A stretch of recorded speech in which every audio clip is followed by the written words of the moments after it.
Baik, Alhamdulillah sudah kembali bersama kami di Rampai Pagi untuk hari ini pertemuan kita edisi Selasa dan seperti yang dinyatakan kita bersama dalam segmen Bisai Tahtu secara maya ya. Kita bersama dengan tetamu kita kali ini memperkatakan mengenai dengan berpada-pada menggunakan skrin. Dan tetamu yang kita maksudkan yang telah bersama kita pada pagi ini iaitu Yang Mulia Meja Bersara Rosli bin Bujang, merupakan kaunselor profesional. Assalamualaikum tuan. Waalaikumsalam warahmatullahi wabarakatuh. Apa khabar? Alhamdulillah kita sihat bersihat walafiat. dan juga Terima rakan-rakan kasih. lain. Tuan apa khabar tuan? Alhamdulillah bagus, walaupun dalam suasana yang berbeza lah. Betul sekali. InsyaAllah dengan pengalaman baru lagi. Ya, mudah-mudahan kita sama-sama diberikan ketabahan ya dalam menempuhi ataupun merasakan kesukaran ini ya. Dan kita ni mensyukuri dengan apa yang telah pun diberikan pada kita oleh Allah Subhanahu Wa Taala ya. Baik dalam sama-sama kita berhadapan pandemik COVID-19 ini ya, penggunaan skrin itu sering diperkatakan saban hari saban waktu. Jadi pada kali ini memang kita orang berkesempatanlah berpada-pada menggunakan skrin. Mungkin Mahirah ingin menyampaikan sesuatu. Ya, Alhamdulillah. Jadi satu topik yang cukup menarik berkenaan dengan berpada-pada menggunakan skrin. Dalam keadaan kita ini krisis pandemik pada masa ini, seperti yang dinyatakan tadi, yang mana penggunaan skrin digital sudah menjadi satu kebiasaan ya, terdedah dengan skrin digital dan ianya sukar untuk dielakkan. Jadi apakah mungkin dapat diterangkan bagaimana ni menurut Tuan Rosli sendiri? Silakan. Okey, terima kasih. Alhamdulillah, saya masih ingat nih pada dalam segmen Bisai Tahtu tahun lepas, saya ada pernah mengatakan tentang bahayanya penggunaan skrin yang berlebihan, penggunaan skrin yang indah terkawal inilah. Saya pernah menyampaikan, masih ingat. Nah, sekarang ini kita juga berada dalam suasana krisis pandemik dan poin yang sama masih sama, cuma dalam keadaan sekarang ini sebenarnya ada aspek lain yang lebih sama penting juga perlu kita perhatikan, khusus dalam penggunaan tentang skrin inilah. Dalam perjumpaan yang lepas itu saya pernah beritahu macam mana generasi hari ini terlampau sudah terdedah dengan pelbagai bentuk skrin ini. Bila saya menentukan skrin itu termasuklah penggunaan telefon bimbit, laptop, komputer, iPad dan sebagainya, betullah yang ada skrin itulah. Jadi kalau penggunaan yang tidak terkawal itu yang boleh menjejaskan kualiti kehidupan kita inilah. Dan memang sudah sebelum pernah saya mention juga sebelum ini, kajian-kajian itu mendapati orang ini secara umum bangun saya tidur itu 40% akan terus menyemak telefonnya tu. Bahkan ada lagi kajian lain, setiap daripada kejadian ini sekurang-kurangnya menyentuh telefon itu 150 kali dalam sehari. So, dan belum lagi kita ni tu, dan ini bersesuaian dengan dalam suasana kalau generasi hari ini lebih banyak meluangkan masa di dalam rumah berbanding di luar rumah. Sampai 68% ruangan ini sebenarnya meluangkan masa banyak di dalam rumah.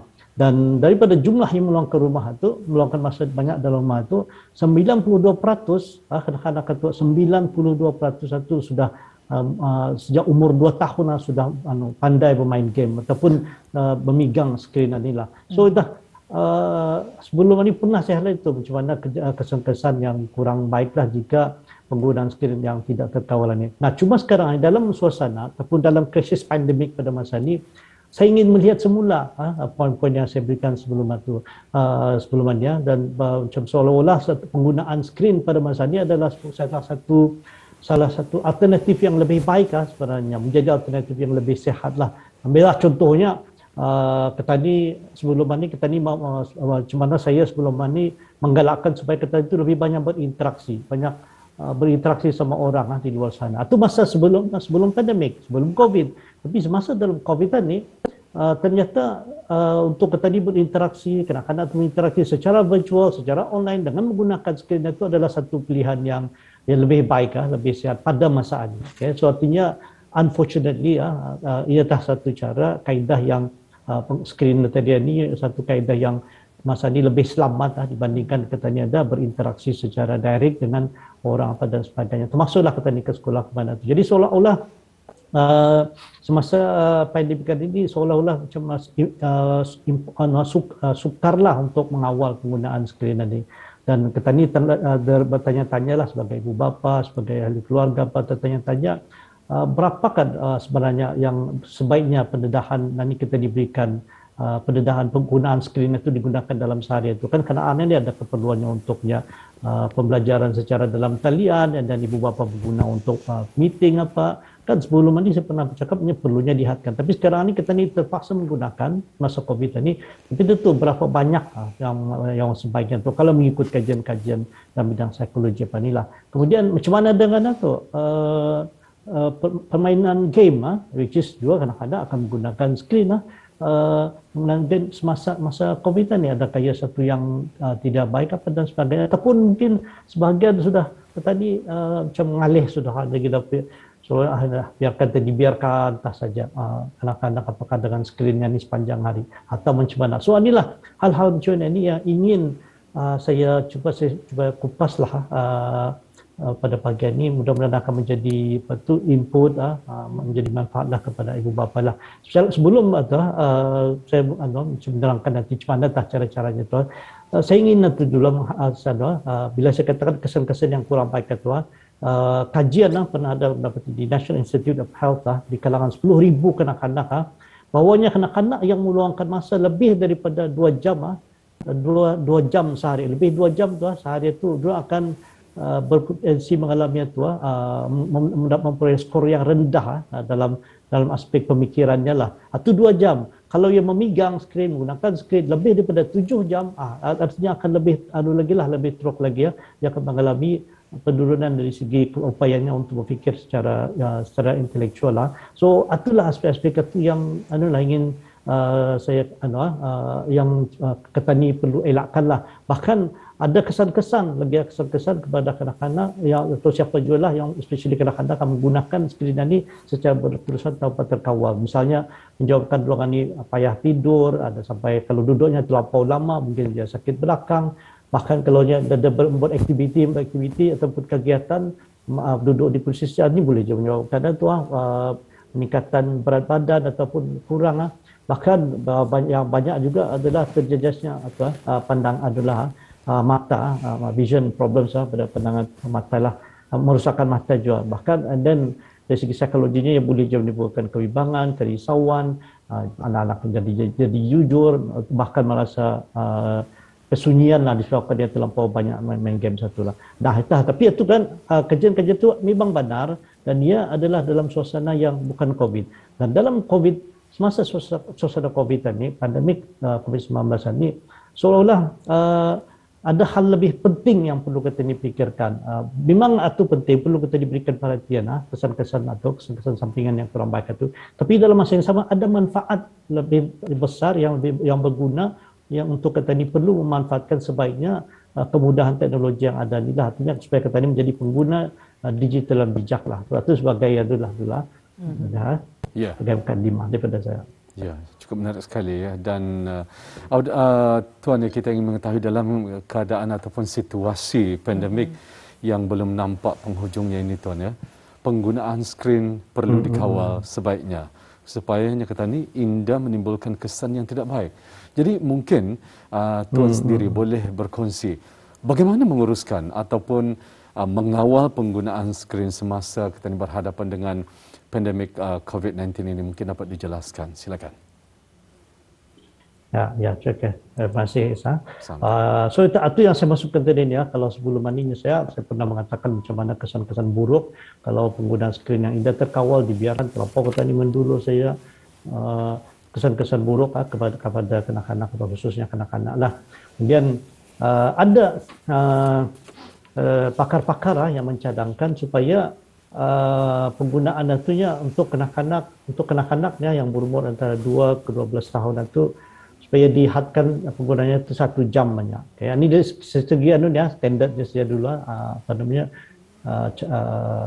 pakar punya pandangan lah. Kemudian bahkan kalau kanak-kanak yang di bawah 18 tahun itu sebelum-belumnya dielakkanlah jangan diorang ni menggunakan skrin. Kecuali macam FaceTime apa tu kena untuknya berinteraksi sama ibu bapanya. Pasal ada kesan-kesan positif yang boleh diperoleh daripada sana. Dan untuk remaja dan dewasa, ya kalau mengikut pakar itu tadi dah lebih daripada 2 jam itu dalam sehari itu. Bahkan dipecah-pecahkannya lagi dalam masa 2 jam itunya. Boleh-bolehnya kalau kanak-kanak tu ya ada kelas sejam ataupun 2 jam. Jangan dibiarkannya duduk selama 2 jam itu saja secara berterusan. Boleh-bolehnya tu ambil masa 30 minit pertama dulu. Lepas 30 minit pertama biarkannya 5 minit berjalan. Kecuali itulah 30 minit duduk, rehat 5 minit. Biarkan dia jalan-jalan, exercise dan buat regangan tubuh badan. Kemudian 30 minit, sambung lagi 30 minit. Rehat lagi 5 minit. Dan seterusnya macam itulah. 30 minit, rehat 5 minit. 30 minit, rehat 5 minit dan seterusnya. Bahkan masa rehat itu ada satu teknik itu. Ada konsep yang mudah lah kalau selain daripada 30 itu. Boleh tadi pecahkan kepada 20, kaedah 20, 20, 20. So maksudnya, 20 minit pertama ni suruh kanak-kanak tu adalah terlibat dengan skrinnya tadi, melihat, memerhatikan, belajar apa 20 minit pertama. Lepas tu ada sebelum menyambung ke pelajaran seterusnya, selepas 20 minit pertama tu suruh anak-anak tu berehat 20 saat. Okay? Perhatikan sekejap keluar dari pertinggakan dulu skrin itu selama 20 saat dengan melihat objek tertentu yang ada di sekeliling itu. Mungkin melihat mejanya, melihat kursi, melihat permainannya, pakaian yang ada di sekitar biliknya. Itu dalam 20 second. So 20 minit dia melihat skrin, berehat 20 saat untuk melihat keadaan sekeliling itu. Itu kira grounding teknik. Kemudian 20 melihat kadang-kadang tu yang jaraknya 20 kaki, 20 anggaran 20 kaki daripada anak itu. So itu konsep 20 20 20. Belajar 20 minit, rehat 20 saat dan lihat benda-benda yang jaraknya 20 kaki daripada anak itu. Untuk mengimbangi penggunaan skrin itu tadi. Jadi secara apa yang untuk kalau kita ini perlu mengawal penggunaan skrin ya. Artinya pertama sebagai ibu bapa yang menjaga anak-anak di rumah kami, kita ini perlu secara conscious lah cuba menghadkan masa itulah. Jangan terlampau dibiarkan saja tu bah. Hadkan masa itu. Jangan terlampau didulur berpegang. So kemudian of course kalau kita menghadkan masa itu, kita ni ibu bapa perlu menunjukkan contoh yang baik supaya anak-anak tu mengikut. Itu ikut kajian psikologi. Kerana anak tu mengambil model daripada ibu bapanya tu. Kalau ibu bapanya apa yang dibuat ibu bapanya tu yang diikutnya. So termasuklah contohnya jangan dibiarkan TV itu on sepanjang masa walaupun sudah padahal dia dilihat tutup. Artinya kanak-kanak melihat kalau dipakai tutup TV ni ataupun meletakkan telefon jangan terlampau telefon itu di tangan-tangan sepanjang hari. Dia perlu diletakkan dalam jarak yang berapa. So hal macam ni itu akan diperhatikan oleh anak-anak apa itulah. Ada telefon di atas meja makan dan seterusnya lah. So itu antara kemudian kita ni sebagai ibu bapa ni perlu jadi model kepada anak-anak itu untuk mengurangkan penggunaan, berusaha untuk mengurangkan gadget penggunaan masa tu. Kemudian masa tu ada ketikanya kalau adalah baik kalau ada masa-masa tertentu tadi itu mengaturkan masa tu kira bebas skrin pada hari itu. Mungkin misalnya pada hari Minggu bersama-sama anak itu tidak ada siapa dalam rumah itu memegang telefon ataupun gunakan komputer dan sebagainya lah. Mungkin 2 jam kah bermain di luar, bermain apa tu. Kemudian ibu bapa dalam keadaan sekarang ini yang keadaan media itu yang dapat terkawal itu anak-anak boleh terdedah kepada macam-macam perkara yang tidak diingini termasuk yang dah senonoh. Artinya ibu bapa perlu juga mengawal penggunaan itu. Kemudian sebagai ibu bapa kita ini perlu juga mendorong menggalakkan anak-anak itu untuk membuat kegiatan yang bukan skrin. Maksudnya bukan skrin nanti menggunakan macam tadi dulu zaman 80-an 90-an apa tu bermain menggunakan apa tu kad apa dia Uno dan sebagainya, bermain apalah mainan yang ada interaksi atau sama kata di bukan skrin inilah. So itu antara apa tu dan sudah masa ni boleh kerana skrin itu sudah satu keperluan pada masa ni. Artinya mau tidak mau kita ni sebagai bapa di rumah ni perlu juga mengadakan peraturan mengenai dengan penggunaan skrin. Ini satu hal yang baru. Dulu dah ada tapi dah masanya kalau dibiarkan skrin itu akan menjadi satu yang berikan pengaruh yang negatif.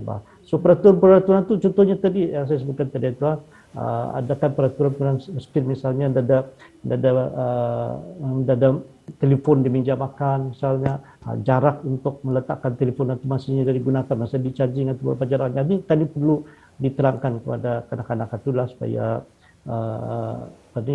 keadaan itu dapat menjadi semakin terkawal lah. Okay. Atur dulu. Ya, alhamdulillah. Memang Jadi betul ya. betul sekali. Jika terutama sekali apabila tanpa pengawasan daripada penjaga ataupun ibu bapa, kadang-kadang kalau dilepaskan macam itu saja kan, diorang merasa dunia ini Ana yang punya. Macam itu kan istilahnya lah kan. Jadi perlunya ada pengawasan tersebut ya, Mahira ya. Betul sekali. Jadi kalau selain daripada pengurusan ataupun pengawalan penggunaan skrin semasa COVID-19, mungkin kita ni perlu juga sebetulnya mengimbangi penggunaan skrin dengan aspek-aspek kehidupan yang lain. Jadi mungkin dapat diulas sedikit mengenainya, Tuan.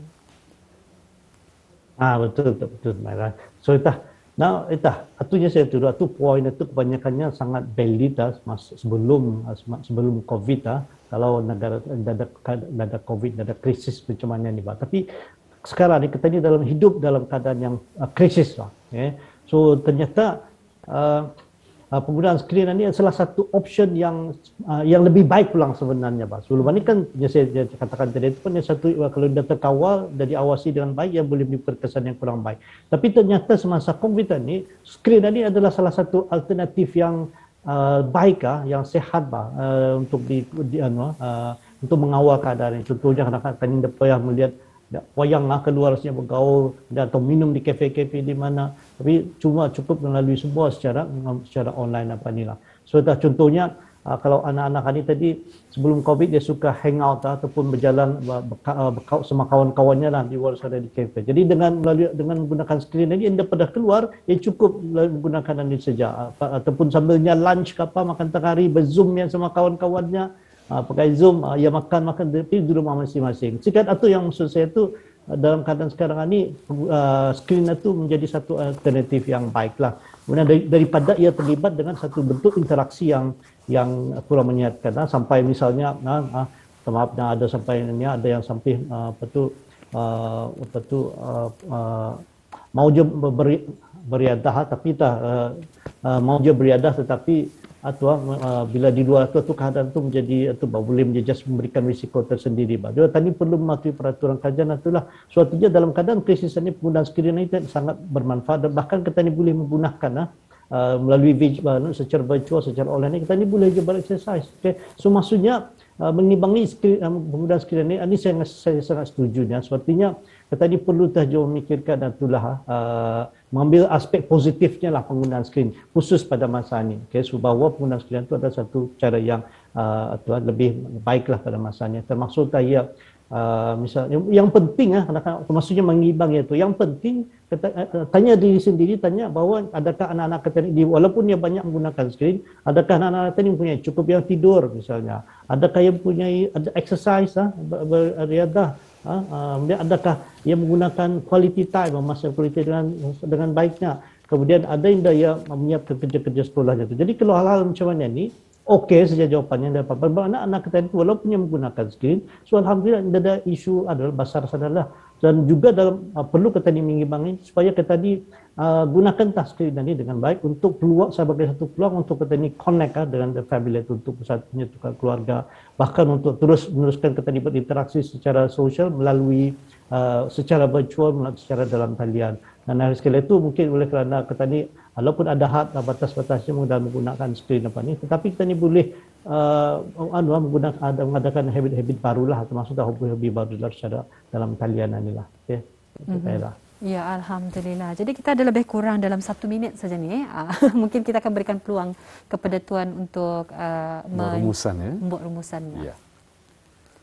Okey, secara ringkas, kalau maksud saya tadi ni pada sesi awal itu saya melihat tadi betapa penggunaan skrin yang tidak terkawal ini boleh memberikan kesan yang kurang baik kepada petani, masuk anak-anak petani lah. Tetapi semasa COVID tadi saya bahawa ternyata skrin itu adalah satu alternatif yang baik daripada petani berinteraksi dengan cara yang tidak sihat dan keadaan yang lebih berisiko. So artinya kalau tak ada apa-apa timbul isu masalah berbangkit pada masa ini, most likely bukan disebabkan oleh penggunaan skrin secara berlebihan, tetapi oleh keadaan pandemik pada masa ini. So pandemik itu sendiri yang mendatangkan hal-hal negatif. Jadi kita itu yang perlu kita mengawal diri dan seterusnya menjalani kehidupan tadi dengan cara yang lebih baik, khusus untuk menjalani dalam kehidupan dalam sesuai dengan keadaan krisis pada masa ini. Nanti itu kalilah sebagai rumusan daripada saya, Is dan Mahira. Baik, terima kasih Tuan ya di atas perkongsiannya. InsyaAllah jika ada kesempatan, di lain kesempatan kita akan bersama lagi dan mudah-mudahan informasi tersebut dapat dimanfaatkan khususnya kepada penonton kita yang bersama kita pada pagi ini. Sekali lagi Rampai Pagi mengucapkan jutaan terima kasih kepada Tuan iaitu Meja Bersara Rosli bin Bujang. Jumpa lagi. Assalamualaikum Tuan. Waalaikumsalam warahmatullahi wabarakatuh.